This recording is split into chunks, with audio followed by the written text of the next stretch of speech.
Okay, we are on the Gemara, on the Mishnah, on page Chet Amud Bet, 8b, 4. And ben, Sefarim letefilin umizuzot. There's no difference between Sefarim, between books, and tefillin umizuzot. Which books are we talking about over here? We're talking about the Chaf Daled, the 24 books that are included in Tanakh, okay?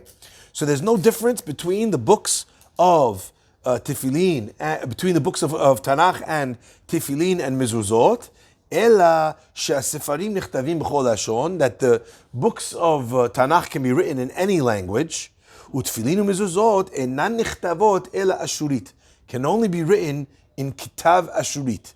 Now, just so we're clear, kitav ashurit doesn't only mean in the Hebrew language, it means in the block Hebrew language that you normally see in the Sefer Torah or Tefillin or Mezuzot.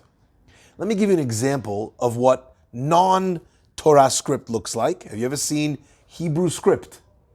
Yes, right? You've all seen Hebrew script? Regular handwriting. Or Rashi script. Right. Any script which is another script but is using Hebrew letters. The actual other alternative that we're going to come across in the Gemara is called Ktav Ivri. Ktav Ivri is effectively a Phoenician type script.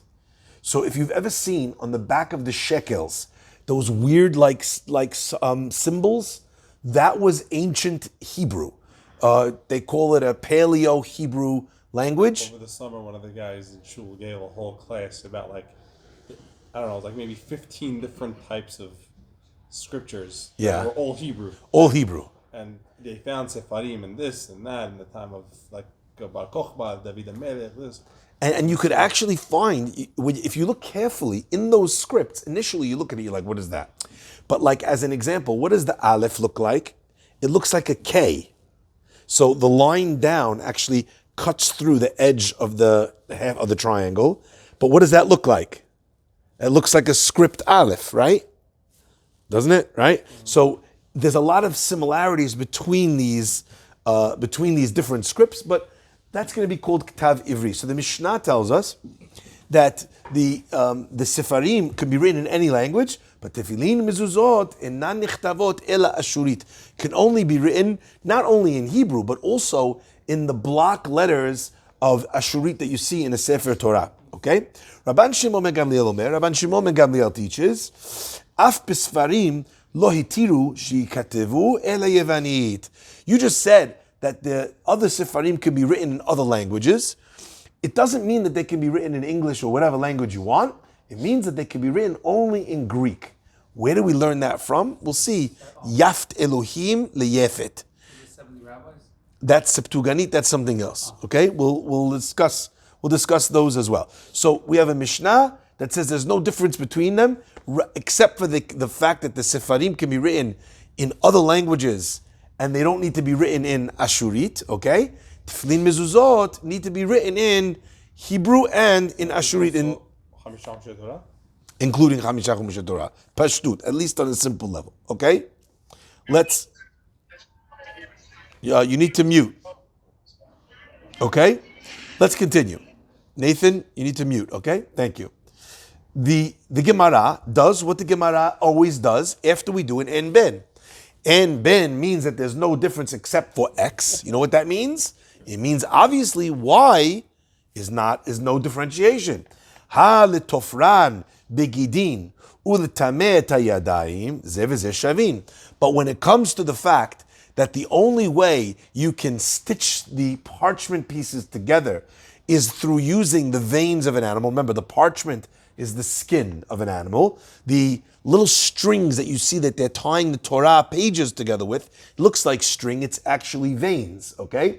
That's gidin. So they would use the veins in order to be able to have that same material that's binding the parchment together. So when it comes to letofran begidin, u'letameh et hayadayim, and that if you touch them with your bare hands, you would achieve a sense of tum'ah, ze v'ze shavin, both of them are equal. We've already come across this idea before, if you remember.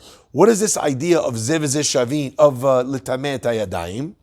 We had cases where people were mistreating the books of scripture that were in the Sifrei that were in the Aron, and they were putting food there and all different things. So we wanted people to be careful and to treat it with respect. So what did we do?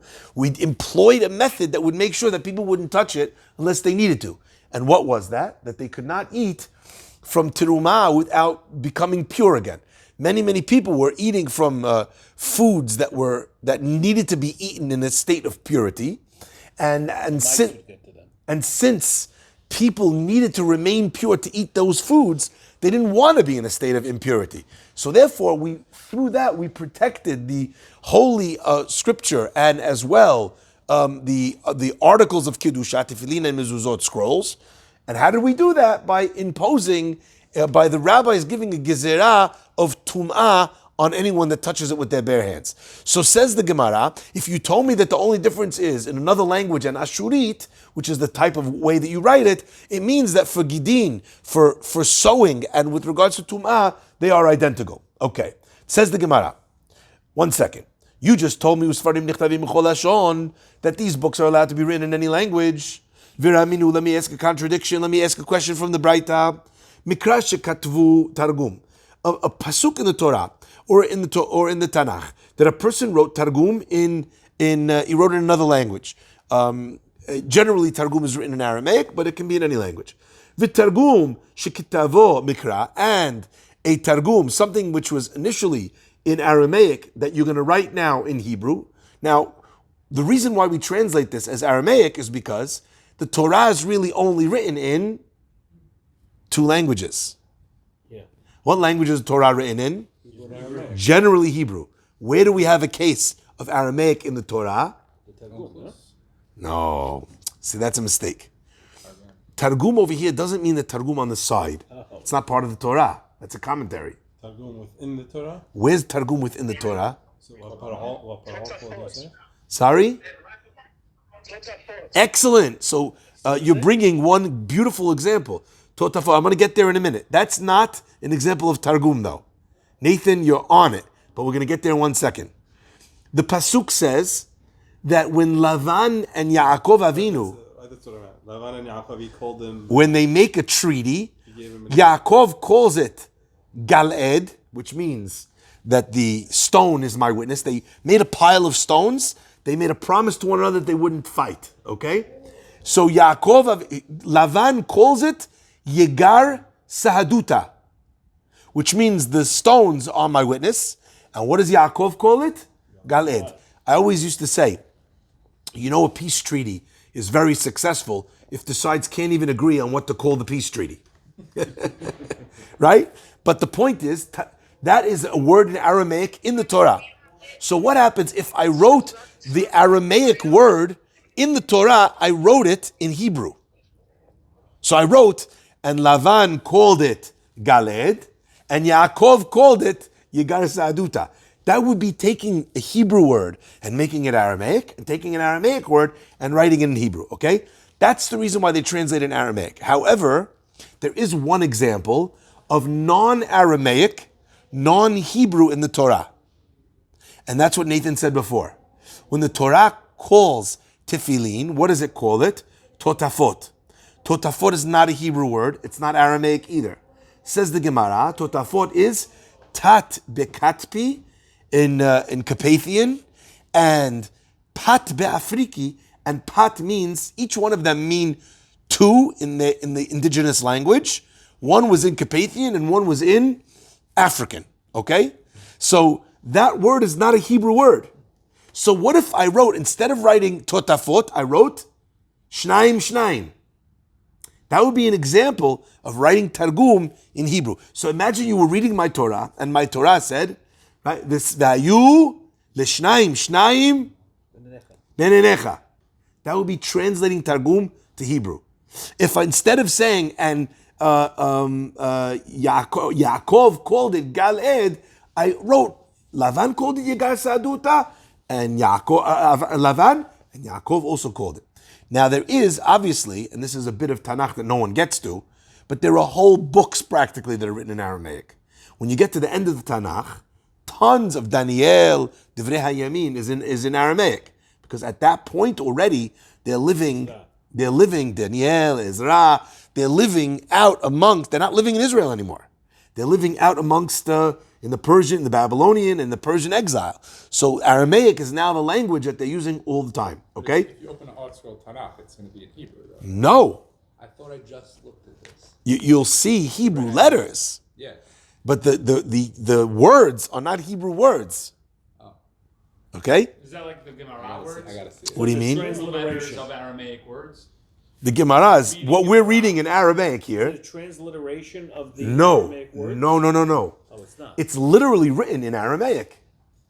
This whole Is the Aramaic alphabet the same? go, as the go Hebrew get a Daniel. But that's the question. Is the Aramaic alphabet the same as the Hebrew alphabet? No, I don't think so. Okay, so but it's written in the Hebrew alphabet, but in Aramaic words. Correct. Okay. Okay, is that clear? Now, so the Braita says if a person wrote Mikra, a pasuk, that was written Targum in Hebrew or Hebrew into Targum, right? Shekitavo Mikra, Uchtav Ivri, or what happens if instead of using Ktav Ashurit, someone used Ktav Ivri? So we already explained what Ktav Ivri. Here, look at this. Uchidi rim livave v'ruchet kfat lahazada hancht min karsaya malchute. None of that is Hebrew. Right. That's all Aramaic. These are the verses But it's written in Hebrew. of Daniel. Hebrew letters, Yeah. but the language is Aramaic. Okay? So as an example, karse means a person's chair. How would you say it in Hebrew? Kise. Okay? It's kirse. Sorry? In Arabic, It's kirse. Yeah, because by the way, these Semitic languages they were all borrowing from each other all the time. Half of Aramaic is also Hebrew. All right? In the very, I mean, when they go through the names, that's all Hebrew names, no? It depends. If they happen to have Hebrew names, so they're writing in Hebrew letters the actual Hebrew name, so it's not going to come across that way. Okay? Let's continue. So the Gemara says, Uchtav Ivri, if I wrote the pasuk in Ktav Ivri in this alternate Hebrew language, now just important to understand, Ashurit was the letters that they used in order to write specific sacred books. Okay? When you were writing a contract between you and somebody else, that was never written in Ashurit. Okay? It's not what, imagine like when you write a wedding invitation, we're going to write it in calligraphy. No one would ever write today a letter to the newspaper or in calligraphy. What's daily script called? Ivri. Ivri. Ivri is the script that they would use on a milk bottle, like, a contract that you would find in common law. If you'd find, what's it called? A IOU note, it would be written in Ktav Ivri. They would not be writing in Ktav Ashurit.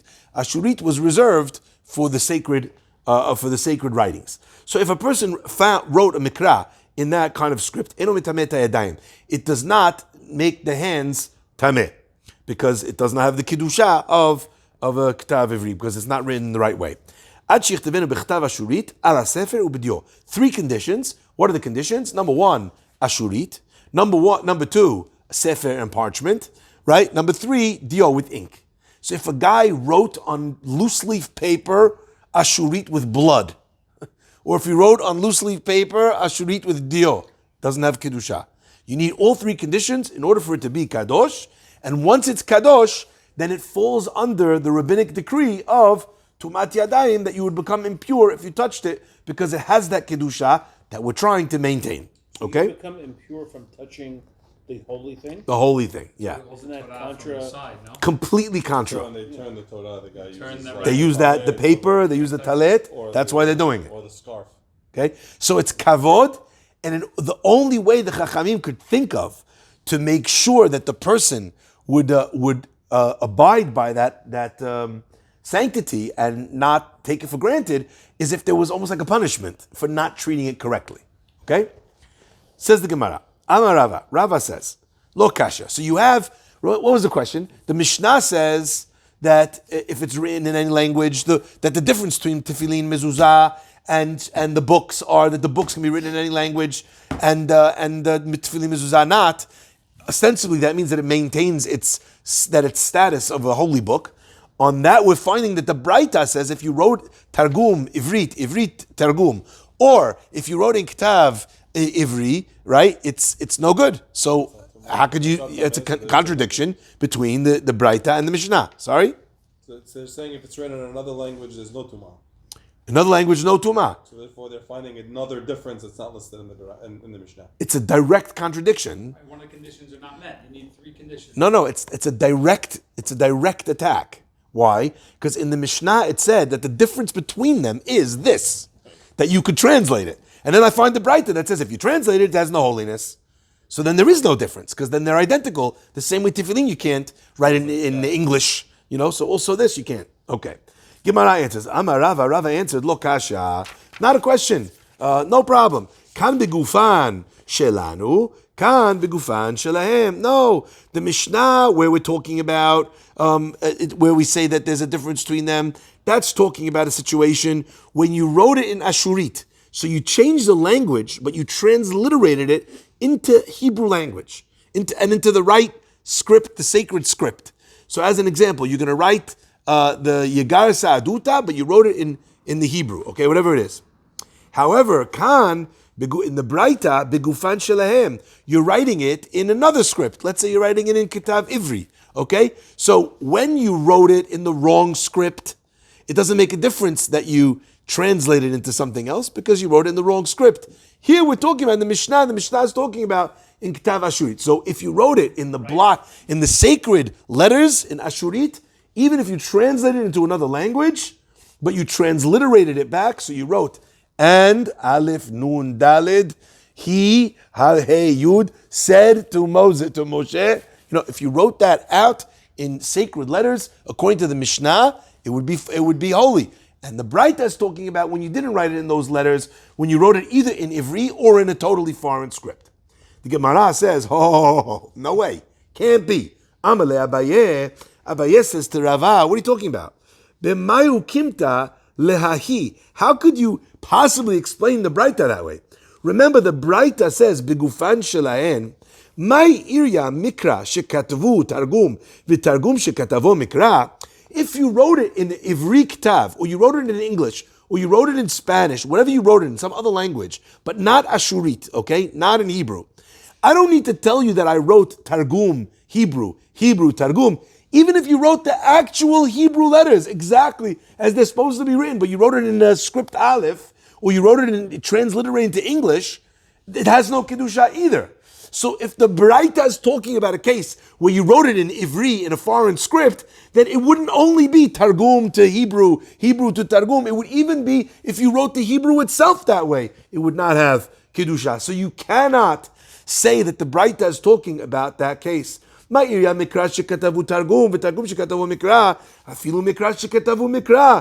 if you wrote Hebrew, and even if you wrote Targum, you wrote Yegar Sa'aduta the right way. Dehakatani, because it says specifically in that Breita, Ad sheyiktevenu Ashurit, until you write Ashurit on the sefer, on the parchment, and bidyo with black ink. So Rava, your interpretation, your try to salvage the thing is knocked out, doesn't make sense. Ela lo kasha. So now Abaye is going to try an alternate method of reconciling the Mishnah with the Breita. Ela lo kasha. It's not a question. Harabanan, this Mishnah, the Mishnah that says that when you write in another language, it's holy, that's the opinion of Harabanan. It's not a contradiction. You know why? It's two different people. The Mishnah is the opinion of Rabbanan. The Breita, Rabban Shimon ben Gamliel.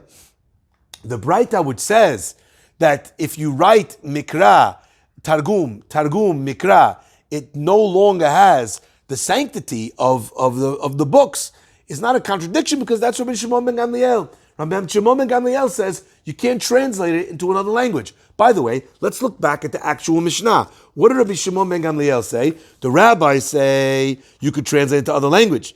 Rabbi Shimon ben Gamliel omer af bisfarim lo itiru. They did not allow you to translate it into other languages. Other than Greek.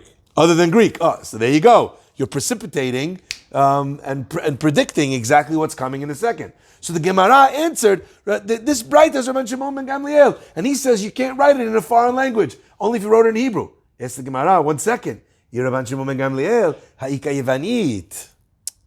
Rabbi Shimon ben Gamliel says that you could write it in Greek, which means that if you could write it in Greek according to Rabbi Shimon ben Gamliel, it's another language. So it can't be that Braita, which says in any other language besides for Ashuri, you're no good. Okay? But the exception was Greek only, not any other language. And in the Braita it says any other language. So what we could have effectively tried is say that the Braita says any language, it meant any other language. But Greek was really allowed. But the Gemara didn't buy that. Okay? The Gemara didn't buy that. And the commentators explain because the Gemara understood that Rabban Shimon ben Gamliel, when he said you can't write it in Greek, was saying a double-barreled item. You can't write it in a language that's Greek, you could write it in a language that's in Greek, and you could write it in Greek letters. Okay? Greek letters were also allowed, according to Rabban Shimon ben Gamliel. So for that, the Gemara did not feel that you could reconcile it with the Braita. Why? Because the Braita says only Ashurit. So therefore, that's why the Gemara did not attempt to squeeze Rabban Shimon ben Gamliel into it. And says the Gemara, so what are we going to do? We still have a Braita and a Mishnah at odds. Ela lo kasha, answers the Gemara, it's not a question. Kan b'sefarim, in the Mishnah, what are we talking about? In the Mishnah that says that it can be written in foreign languages, all right, that's by sefarim. Kan b'tifilin u'mezuzot. In the Braita was never talking about books at all. Now what's amazing is if you look back, let's look at the Braita. The Braita asks, Veraminu, I'll ask you a question. Right? Veraminu, I'll ask you a question. Mikra sheketavo, targum v'targum sheketavo mikra. It never says sefarim sheketavu. It says mikra. Mikra just means a pasuk. So if one wrote a Hebrew text of any book of scripture. Yes. Book. And that's why when you read it in the English, it doesn't translate. So the Art Scroll is setting you up for the fall. But what does mikra mean? Pasuk. It means a pasuk. It never said that text is in a book. It says mikra. So the Gemara, for some strange reason, didn't entertain the possibility that Braita was talking about only tefillin mezuzot. Why? Because why would I assume that that's the case? If you're not going to specify, you probably mean all. That's the logic of why we thought it was everything. And the Gemara ends up saying, no, this that it said actually fits perfectly with the Mishnah. Because this Braita was talking about Tefillin Mezuzot, which the Mishnah itself says it cannot be written in any other language except for Hebrew, and it has to be in Ashurit. Tefillin Mezuzot Mai Ta'ama, the Gemara asks, why is it that we allowed scripture to be written that way, but not tefillin and mezuzot? Answers the Gemara, mishum dechtiv behu vehayu, because it says, and they will be. Answers the Gemara, behaviyatan yihiyu. They have to be as they are. It can't be that they'll ever be changed from this way. Vehayu letotafot benenecha. Now, I always thought this was hilarious, because in order to tell you that tefillin cannot be written in another language, the pasuk says vehayu, and the very next word after vehayu is letotafot, which is another language. Two other languages. Two other languages even, right? Vehayu letotafot benenecha. So I always thought that was a bit ironic, but it's referring back to vehayu is referring to the tefillin, not to the pasuk in which the tefillin are described. Okay, vehayu letotafot benenecha b'hariyatan yehiyu. Says the Gemara, my targum. When do we have a scenario of targum, which is written in a mikra? Where do you find that? It says the Gemara Bishlemat Torah. In the Torah, I know Ika Yegar Sahaduta. You find the pasuk of Yegar Sahaduta. Sorry, one time. The vehayu they're referring to is vehayu hadevarim ha'ele. Yeah. Vehayu letotafot benanecha. Either way, that pasuk of vehayu is by tefillin. Right, but what I'm saying is they're referring to a different value. Who cares? Right? You see the point? I definitely If see the point. vehayu means that it must be like this, if that's how you're translating the vehayu adevarim ha'ele, if that's how you translate, you're also translating the vehayu of vehayu totavot benecha, right? Vehayu always means, by the way, this is not the only place we find this dirasha. Where else do you have this dirasha? Right? We also find this by the Beit HaMikdash. By the Beit HaMikdash, it also uses this language, right, of vehayu, and the Gemara also in Zevachim says, hu b'havayato yehe, which says that if you have a Beit HaMikdash, and the Beit HaMikdash is missing one of the pieces of the Beit HaMikdash, the whole Beit HaMikdash doesn't work. So if you're missing one of the kelim, the whole Beit HaMikdash is, and then we have a big problem with that. Can you guess why? The second Mikdash. Excellent! Second Beit HaMikdash has no Aron. Because it was hidden by King Solomon. But the ark of King Solomon, of that Beit HaMikdash, was hidden at the end of the first Beit HaMikdash, right, by Tzidkiyahu. They hid it in underground caverns, and so it shouldn't fall into enemy hands. By the second Beit HaMikdash, they didn't have it. And people think, oh yeah, it was in Rome. It was not in Rome. And you know how we know it's not in Rome? Because in the depiction on the arch that shows, the victory arch, that shows it doesn't have the Aron. What does it have? Menorah. The menorah. The menorah is not the holiest object in the Beit HaMikdash. The Aron is. If they had the Aron, that would have went up on the arch. They didn't have it. So what did they have in the second Beit HaMikdash? They had the Even Shetiyah, which was the stone from which, like, the world, HaKadosh Baruch Hu created the world, so to speak, around that stone. Again, whatever that means. And that stone, they say, is the stone that today is housed in the Dome of the Rock. Yeah. And that's why it's called the Dome of the Rock. And the irony is, where is that, the Dome of the Rock? It's on the place, on the spot of the Beit HaMikdash, the Kodesh Kodashim. So the rock actually hasn't even moved. It's just which house did they build around it.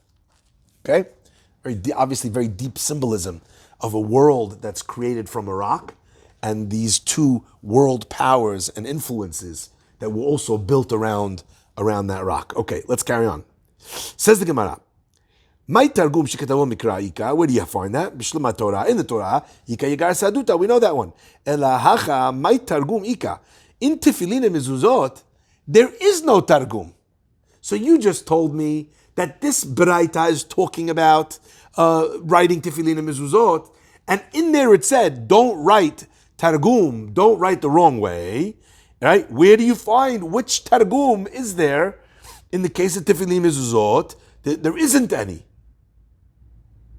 Now, in the Tefillin, do we have the Pasuk V'hayu Totafot? We do. So the Gemara is not calling that Targum. What are they calling it? It's not Aramaic. The word Totafot It's is Aramaic. Katpi. I always translated Katpi as Carpathian, but Katpi is is Caspian, like the Caspian Sea. Yeah. Katpi, which is Caspi. But when it comes to so Caspi and Afriki, but it's not Aramaic. So the Gemara did not realize that could be what it was talking about. So therefore, this beautiful, symmetrical, amazing answer that we have to answer the Braita doesn't work, because the Braita talks about substituting Targum for Hebrew and Hebrew for Targum. Ela lo kasha, it's not a question. Kan, the Braita over here, be Megillah. It's referring to the Megillah. Kan be Sefarim. Over here it's referring to the rest of the Sefarim. So when the Braita says, right, it has to be in Hebrew and Ashurit, what's it talking about? The Megillat Esther. Why wasn't that written in Persian? We'll see in a second, okay? Kan be Sefarim. And this, here, the Mishnah specifically is talking about the other Sefarim which allowed to be. Megillah Maitama. How come the Megillah has to be written in the original Hebrew and in the original script of Ashurit? Tichtiv ba, because it says in it, Kichtavam uchilshonam, in their language and in their writing. So since it says Kichtavam uchilshonam, therefore Megillah must be written in Ashurit. So when it says Mikra sheketavu, what's it talking about? It's talking about the Megillah, and it's not talking about the other Sefarim. Our Mishnah is talking about the Mishnah, the other Sefarim. But that's not talking about how to write the Megillah. What is not? What you just read. The Braita, Mikra sheketavu? Kichtavam uchilshonam. Yeah, no, that is. That's in the Megillah. But isn't that when they say that? Yeah. Aren't they talking about the proclamations that they send out to the rest of the states? So let's look at this the sentence of Kichtavam. Okay, you see it in the inside. Vayikaru sofrei hamelech, and the scribes of the king. Be'etahi b'chodesh hashoshi, in the third month. Chodesh tzivah b'shosha asa v'esrim bo. Vayikatev kol asher tzivah melech al Yehudim v'lach shtar panim v'apachot b'sarei hamedinot. So they wrote down. Mordechai wrote to the Jews and to all the emissaries and the princes of the countries, Asher Mehod Ve'ad Kush, Sheva Ve'asim Medina, 127 countries, Medina Medina Kichtava. They wrote every Medina had its own kitav. Right, we're in the inside column there, in Pasuk Gimel over there. Each Medina had its own writing, Ve'am Ve'am Kilshono, and every nation according to their language. Ve'la Yehudim Kichtavam Uchilshonam. And to the Jews, they wrote the proclamation in the Kichtavam Uchilshonam, in their language and in their writing. Now the amazing thing is, when we wrote there for the Megillah, that we said Lekayem et ha'igeret hazeh, to keep this and to sanctify this igeret, this scroll, we were hearkening back to the proclamation which decreed that the Jewish people were safe. Okay? So therefore the Megillah had this extra condition, so because in the proclamation it was written that way from the kingdom, so therefore also Megillah was written in the same way. Okay? Forget the Ein Ben, we're really on Megillah Esther. So We finally come out of nowhere. Really, this we is finally came back to Esther. full circle. The Gemara says, hold up, what are you talking about? Let's ask the same question we asked on Tefillin. My Targum Shiketavo Mikraika. Where do you have in the Megillah that was written in Hebrew? Where do you have Targum that was written in Hebrew? Right? The Gemara says, Amar Rav Papa v'nishma Pitgam Hamelech. The word Pitgam is not a Hebrew word; it's an Aramaic word. And since it's an Aramaic word, okay, so therefore, writing Pitgam, if you changed Pitgam and you wrote V'nishma Devar HaMelech, the pasuk says that would be a problem Even if you write it in Hebrew, in the Holy Hebrew. in the Holy Hebrew. Why? Because it says Mikra sheketavo Targum, Targum sheketavo Mikra. It's not holy, right? So you see that the Megillah needs to be written exactly that way. Now, what I always wondered is there's so many other words. El ha'achshdar peneh is also not a Hebrew word. But I think achdar peneh might be a Persian word. It's not the name? El achdar peneh is the runners. the runners, the messengers.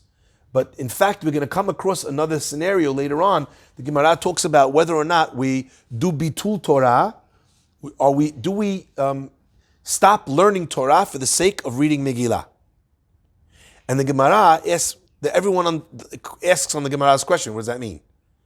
If you're reading Megillah, then you're not stopping to read Torah because Megillah is part of Torah.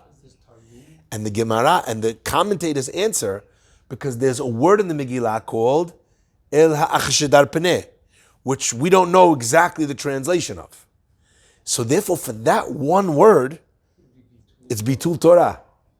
So when the Gemara tells you that you mevatel Torah in order to learn Megillah, it falls on that word.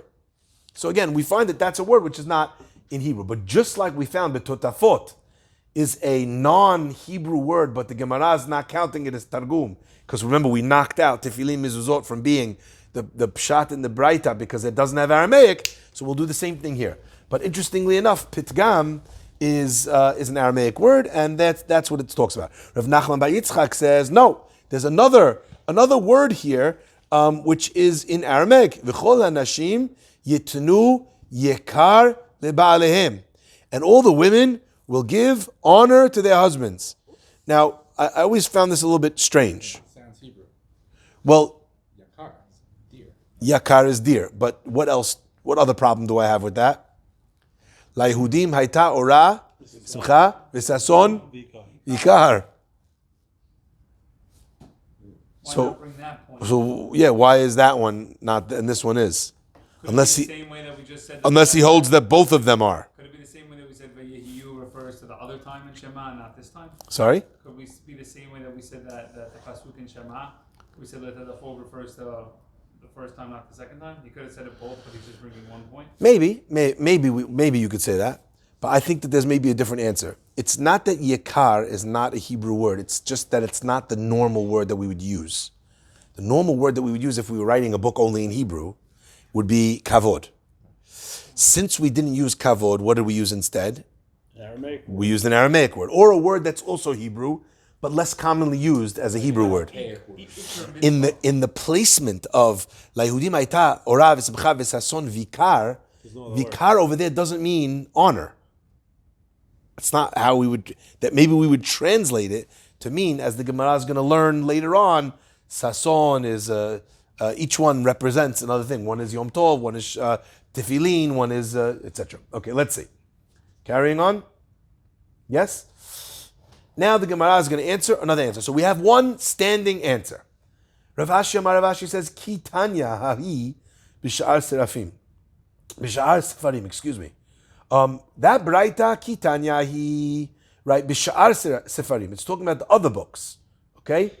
It's not talking about a Sefer Torah. Rabbi Yehuda, and it's talking about Rabbi Yehuda. That's why I said to you, when you asked me, is Sefarim, Rafi? You asked me earlier, is Sefarim include Sefer Torah? Right. I said, yes, but you'll see. Most opinion. Why? Because of this. The Gemara is now saying, no, we're going to create daylight between the other books and the book of the Torah. Rabbi Yehuda, it's going according to the opinion of Rabbi Yehuda. Rabbi Yehuda says, Titania, tefillin umizuzot, en nechtavin ela ashurit. Tefillin umizuzot could only be written in ashurit. V'rabotenu itiru yevanit. And the Chachamim allowed Yevanit. They allowed to write in Yevanit. Gemara says, what? What are you talking about? V'akti v'ayu. It says in the Pasuk, by tefillin umizuzot, v'hayu, which as we said earlier, v'haviyatan yeheh, they have to be written in the same way, they can't be changed. Can't be that the Rabbanan allowed Greek. Gemara therefore explains, Ela ema, no, this is what the Braita means. Sefarim nichtavim cholashon. Books were able to be rewritten in any language. Okay? V'rabotenu itiru yevanit. And the Chachamim explained that they were allowed, that it should be written in Greek. Okay? Now, the Gemara says, the Rabotenu over here, as opposed to the Tanakama, is the opinion that we have of Rabbi Shimon ben Gamliel. So they said you could write in any language, and Rabbi Shimon ben Gamliel allowed it only in Greek. The Gemara says, one second, Hitiru michlal de Tanakama asar. If you say that they allowed, that means that the original reading of the Braita means that he didn't allow it, and now Rabotenu hitiru. But you just said that they allowed, and now you say that he allows. They both allow. So the language doesn't fit. Gemara says, if that's the case, did the Chachamim not allow it? Doesn't make sense. If they allowed all languages, then they for sure allowed Greek too. So therefore the Gemara says, no, you got the Braita wrong. Now, by the way, we tend to do this with Braitot. Why? Since the Braitot were not codified in the same way as the Mishnah, there was an element of inaccuracy that you would find in a Braita that you would not expect in a Mishnah in the same way. Okay? So therefore the Gemara says that when you didn't hear it right. This is not what it said. It said it like this. The Gemara therefore says like this. Ela ema, rather read like this. Rabotenu lo hitiru shikatvu ela yevanit. So the first opinion says Sefarim can be written in any language. Rabotenu lo hitiru, the rabbis did not allow only yevanit. Now who's the rabbis now? Rabbi Shimon ben Gamliel that we saw in the Mishnah. Vitanya, we continue to read. Amar Rabbi Yehuda continued to say, Af kishiti rabotenu yevanit, when our rabbis allowed to write it in Greek, i.e. Rabbi Shimon ben Gamliel, lo yitir b'sefer Torah. They only allowed the Sefer Torah, umishum maaseh, the Talmai HaMelech. It was only because of the story of Talmai HaMelech, the king Talmai. What was this case of Talmai HaMelech that they allowed it to be written in Greek? Gemara says, the Tanya, Maaseh b'Talmai HaMelech, there was a story with Talmai HaMelech, shekines shiv'im v'shtayim zekenim. He brought 72 zekenim, and he put them, v'chnisan b'shiv'im v'shtayim batim. He put them in 72 different houses. He didn't tell them why he put them in separate houses. He went into each house individually, and he told them, Kitfuli Torah, write for me the Torah of Moshe Rabchem, the Torah of Moshe your rabbi. And obviously there was going to be hell to pay, and as well tremendous chilul Hashem, if the Torah that they wrote would not be completely identical in each one of their writings of the Sefer Torah. What happened? Natan HaKadosh Baruch Hu, Belev Kol Echad Ve'echad Etza, God blessed and he was mizakeh each one of the great scholars to be able to have etzah v'yiskibu kulan da'at echad, and every single person translated the Torah into Greek in exactly the same way. V'katvu lo Elokim bara bereshit. If you were to translate the beginning of the Torah, bereshit bara Elokim, right? How do you translate bereshit bara Elokim? In the beginning. In the beginning, created God. Bereshit bara Elokim. This beginning created God. But God made them all translated into Greek and write Elokim bara bereshit. God created in the beginning. So nothing was lost in translation. E'ese Adam b'tselem b'dmut. What does it say in Bereshit? Na'aseh Adam b'tsalmenu kidmutenu. Let us make man in our image and in our form. And instead, what did they write? E'ese, I will make man in my image and in my form. Vayichal bayom hashishi, and he completed on the sixth day. Vayishbot bayom hashvi'i, and he rested on the seventh day. What is that? What did they change it from? Because if they would have wrote specifically Vayichal Elokim bayom hashvi'i, right? What would that mean? That God rested on the seventh day.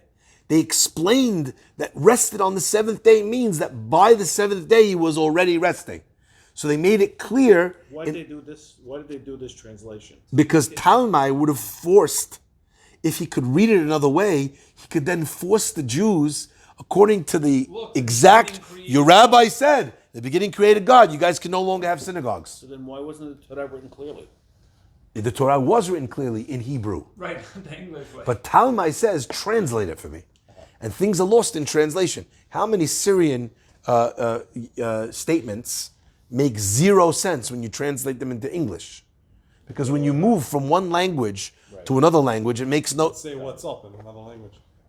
Yeah, malimala. Exactly. Okay. What else did they write? Zachar unkeva bera'o. God, he made them male and female. Velo katvu bera'am. He created them. Right? Because if you write them, like the Pasuk says, and they translated them, it would indicate that there were two beings created, right, in the beginning. Hava erda ve'evle sham sifatam. I will go down and I will mix up their languages. And whereas God says, let us go down, it would have indicated that there were two powers in heaven, because God says, let us. Vatitzchak Sarah bikroveha. And Sarah laughed at her relatives.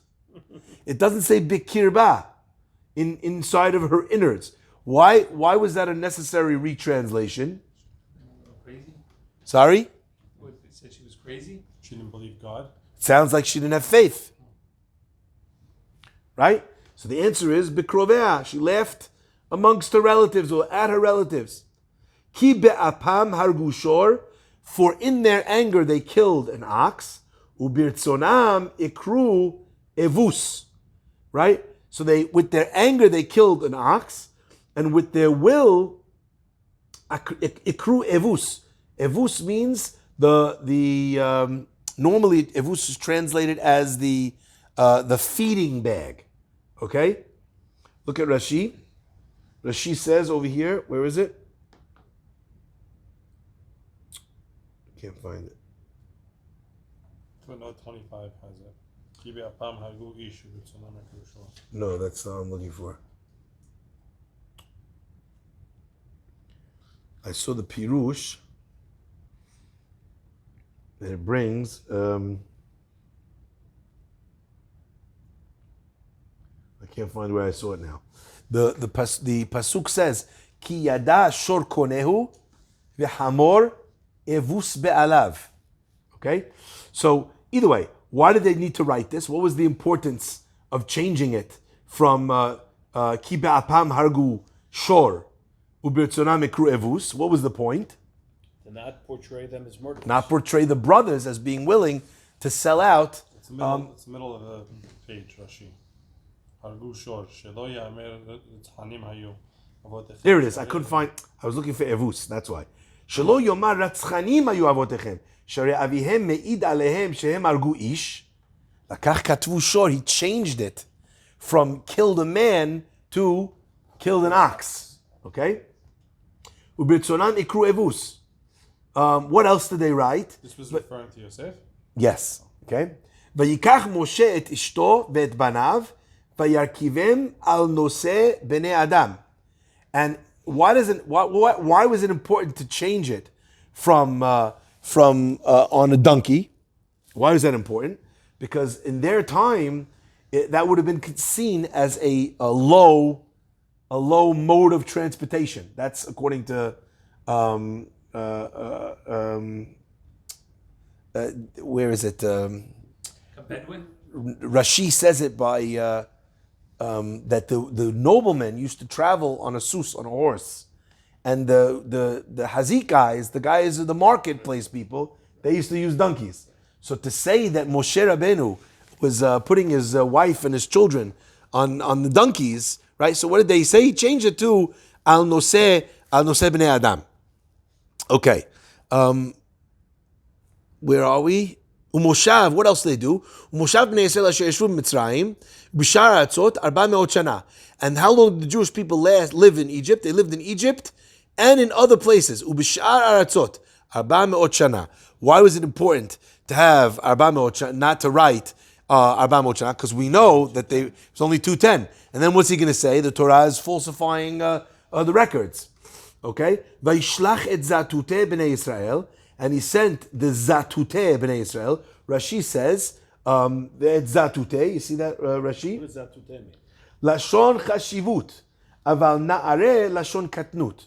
So instead of saying, Vayishlach et na'areh b'nei Yisrael, he sent the Jewish youths, right? Youths is a language of degradation. They changed it to zatuteh, like princes, the chashuv people. Ve'el zatuteh b'nei Yisrael lo shalach yado. And on against the chashuv b'nei Yisrael, he did not send his hand.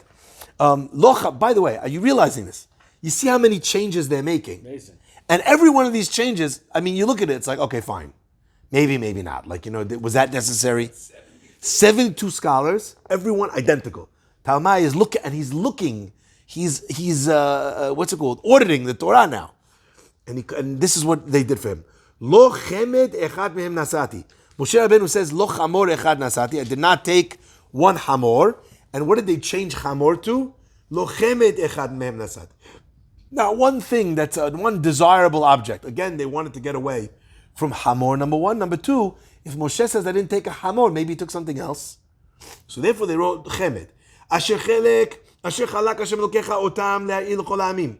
They changed Hashem Elokecha otam le'ha'ir, to bring light l'chol ha'amim. Instead of, what does the pasuk say? V'ra'it et hashamayim et ha'yirach v'kol kol tzvah hashem l'idacham v'shav v'shav v'avadtem asher chalak Hashem Elokecha otam l'chol ha'amim tachat hashamayim. Hashem dealt you to all those people. So it sounds like God was selling out the Jewish people, and here they changed it. They said that God sent the Jewish people to those nations in order to bring light to those nations.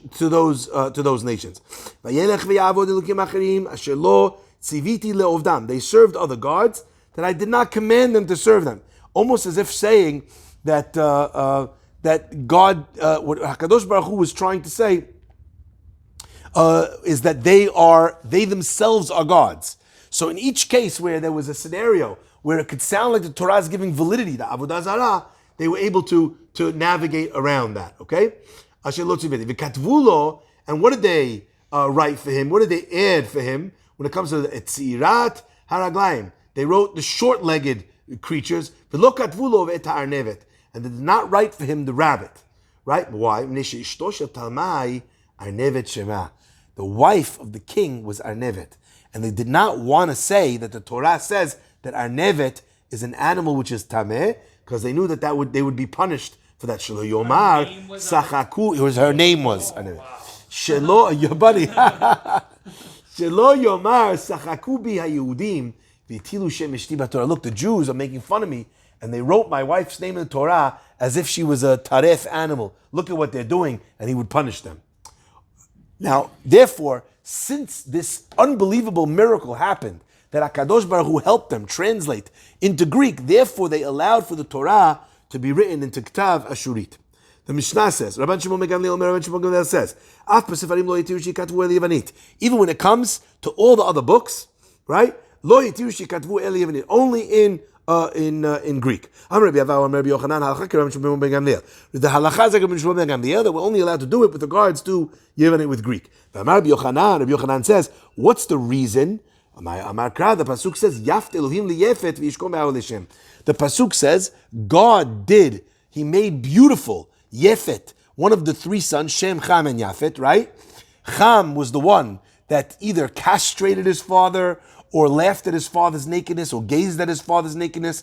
But Shem and Yefet walked backwards and they covered over Noach's nakedness when he was, debased himself with his drunkenness. So Shem became the father of Avraham Avinu, right? That Shem was Melchizedek. He inherited the spiritual destiny of the Jewish people. That's why we're called Semites from Shem. And Yefet became the forefather of the Greek people, and therefore Yaft Elokim liyefet. There was something that God did that created beauty for Yefet v'yishkon be'ahol Hashem, and it lives in the house of Shem. What does that mean? What was that? What did that mean? Devarav shel Yefet, the words, the language, the writing of Greek, Yehiyu, is allowed to be in the tense of Shem, in our tense. The Gemara says, the Gemara asks, Ve'ema gomer umagog. Why don't we say that Yaft Elokim liyefet refers to Gomer and to Magog, who were huge powers that came from Yefet? The Gemara says, Amar B'chiya bar Abba, Hainu ta'ama. This is the reason. Dichtiv Yaft Elohim liyefet. God made Yefet beautiful. So therefore, the Gemara would explain it to mean Yefyuto shel Yefet Yeheh. The beauty of Yefet will be in the tense of Shem. And that's not something that we could have interpreted when it came to Gomer and Magog, because they did not belong. It was a good thing to do for Yefet, but that didn't make it into the tense of Shem. What made it into the tense of Shem? The Torah. And by the way, what's the original, that idea of the translation of the Torah into Greek? That was called Septuaginta. And in fact, that was the first time that the Torah was translated into a foreign language. And that allowed the entirety of the world, Jewish or not Jewish, to have access to the Bible, to the Torah, and to understand it. Baruch Adonai Le'olam. Amen ve'amen.